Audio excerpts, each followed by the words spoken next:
မင်္ဂလာပါကဲအရန်ကြီးမားတဲ့ကိန်းကနန်းဒီဒါမှမဟုတ်ခဏခဏထပ်ပြီးမြောက်နေရတဲ့ထွက်ချက်မှုတွေလွယ်ကူကူဘယ်လိုရေးရမလဲစဉ်းစားဘူးကြလားဒီနေ့မှာကလေအဲ့ဒီထွက်အဖြေဖြစ်တဲ့ထပ်မြွန်းကိန်းတွေရဲ့အခြေခံနည်းဥပဒေကိုအတူတူလေ့လာကြည့်ကြရအောင်ဟုတ်ပြီဒီနေ့လေ့လာသွားမယ့်အကြောင်းအရာတွေကိုအရင်ကြည့်လိုက်ရအောင်အဓိကဘာဖြစ်အပိုင်း၅ပိုင်းရှိမယ်ပထမဆုံးပါဝါထက်ညွန်းကင်းဆိုတာဘာလဲဆိုတာကိုအရင်ဆုံးနားလည်အောင်လုပ်မယ်ပြီးရင်သူတို့ကိုမြောက်တာစားတာဘယ်လိုလုပ်ရလဲဆိုတဲ့ဤဥပဒေတွေကိုလေ့လာကြမယ်ပြီးတော့နည်းနည်းထူးခြားတဲ့အခြေအနေတစ်ခုကိုကြည့်ပြီးတာနဲ့အားလုံးကိုဘယ်လိုစနစ်တကျတွေ့ရမယ်ဆိုတဲ့ BEDMAS စီမင်းကိုလေ့လာနေနောက်ဆုံးမှာတော့အားလုံးကိုပြန်ပြီးတော့အချင်းချုပ်သုံးသပ်သွားမှာဖြစ်ပါတယ်ကဲပထမဆုံးအပိုင်းကိုစလိုက်ကြအောင်ထညွန်းကိန်းဆိုတာဘာလဲဘာကြောင့်ဒီလိုရားတစ်ခုလိုအပ်လာရတာလဲဆိုတဲ့အခြေခံကြပဲမေကုန်းကနေပဲစလိုက်ကြတာပေါ့ဆိုကြပါစို့ 4 into 4 into 4ဆိုပြီးရေးရမယ်ဒါက3ခါတည်းမလို့တော်ထေးတာပေါ့အခါတရလောက်မြောက်ရမယ်ဆိုရင်စာရွက်ပေါ်မှာရေးရတာရှည်လျားပြီးနည်းနည်းလဲရှုံလာနိုင်တယ်နော်အဲ့ဒီပြဿနာ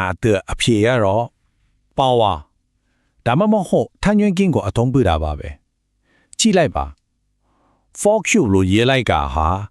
4x 4x 4ဆိုတာထက်အများကြီးပို့တိုးတယ်ပိုတက်ရက်တယ်ပို့ပြီးတော့လည်းအစွမ်းထက်တဲ့ပုံစံဖြစ်သွားတယ်ဒါကတင်ချာရဲ့လာပါတဲ့အချက်တွေထဲကတစ်ခုပါပဲဒီတော့ power တစ်ခုမှအဓိကအစိပ်ပိုင်းတစ်ခုရှိတယ်အောက်ကကြီးကြီးရေးထားတဲ့ကိန်းကို base အခြေလို့ခေါ်ပြီးအပေါ်ကသေးသေးလေးတင်ထားတဲ့ကိန်းကိုတော့ exponent ထပ်ညွန်းလို့ခေါ်ပါတယ်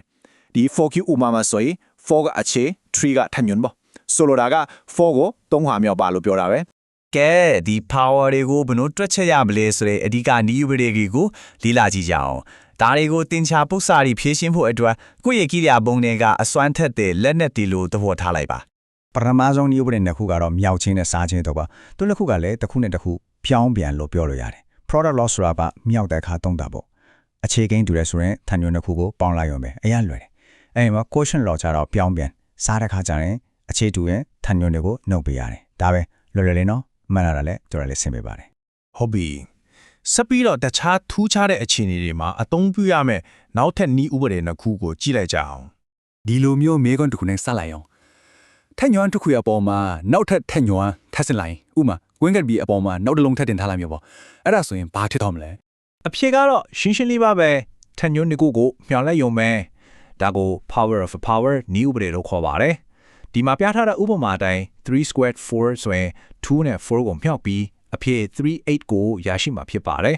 ။ကွင်းခတ်ထားတာတွေ့ရင်ထညွန်းတွေကိုမြောက်ရမယ်ဆိုတာသတိရလိုက်ပါ။နောက်ထပ်စီဝင်စားစရာမြေကုန်တစ်ခုဒါကတော့လူတော်တော်များများမားတယ်ကြတယ်။ထညွန်းနေရာမှာသူ့ညဖြစ်နေတော့ဘလို့လုံးမလဲ။အဖြေကသူ့ညဖြစ်သွားမလား။အဖြေကတော့တစ်ဖြစ်ပါတယ်။အဲ့ဒါကူလေ0 exponent နည်းဥပဒေလို့ခေါ်တယ်။မှတ်ထားမှာကသူ့ညကလွယ်ရင်ပေါ့နော်။တခြားဘယ်ကိန်းပဲဖြစ်သူ့အပေါ်မှာထညွန်းသူညာတင်လိုက်ပြီဆိုတာနဲ့သူ့တန်ဖိုးကစပ်ဖြစ်သွားတော့ဥပမာ5 to the power 0ကစပ်100 to the power 0ဆိုရင်လည်းစပ်ပဲဘာလို့လဲဆိုတာစိတ်ဝင်စားစရာကောင်းတယ်ဒီလိုစဉ်းစားကြည့်လေ5 square ကို5 square နဲ့စားရင်ဘယ်လောက်ရမလဲဆက်ရမှာပေါ့နော်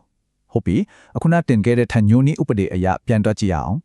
အခြေတူရင်စားတဲ့အခါထညွန်းတွေကိုနှုတ်ရမယ်ဆိုတော့5 to the power 2 minus 2ဖြစ်သွားမယ်အဲ့တော့5 to the power 0ရလာတာကိုတွေ့လားဒါကြောင့်5 to the power 0ကဆက်နေညီသွားလားအခုဆိုရင်အစွမ်းထက်ကနည်းဥပဒေတွေတည်သွားပြီဒါပေမဲ့တွက်ချက်မှုတွေအများကြီးရောပါနေတဲ့အခါပေါင်းလာရောမြောက်ကြရောထက်ညွန်းရောအကုန်ပါနေရင်ဘယ်ကစားလို့ရမလဲအဲ့ဒီအတွက်အားလုံးကိုထိန်းချုပ်ပေးမယ်အတိကလမ်းညွှန်ချက် BDMAS ကိုလေ့လာကြပါမယ်ဒါကတော့ BEDMAS စီးမြင့်ပါပဲအဖြေမှန်ရုပ်ကိုဒီအစီအစဉ်အတိုင်းတိကျကျလိုက်နာဖို့အရင်အရေးကြီးပါတယ်ပထမဆုံး B bracket ကွင်းတကဟာကိုအရင်ရှင်းရမယ်ပြီးရင် E exponent ထညွန့်တွေကိုရှင်းရမယ်အဲ့ဒါတွေပြီးမှ D နဲ့ M စတာနဲ့မြောက်တာကိုလုပ်ရမယ်နောက်ဆုံးမှာ A နဲ့ S ပေါင်းတာနဲ့နှုတ်တာကိုတွက်ရမှာပါဥပမာ2 + 1 times 3 square ဆိုရင်ကွင်းတက2 + 1ကိုအရင်လုပ်တော့3ရမယ်ပြီးတော့ထညွန့်3 square က9ဖြစ်သွားမယ်နောက်ဆုံးမှာ3 times 9 equals 27ဆိုပြီးအဖြေထွက်လာမှာပါ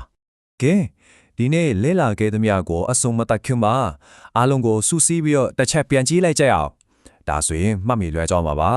ဒီဇာတ်ကွက်လေးကဒီနေ့လဲလာခဲ့သမျှကိုတနေရာထဲမှာပြန်ကြည့်လို့ရအောင်စူးစီးပေးထားတာပါ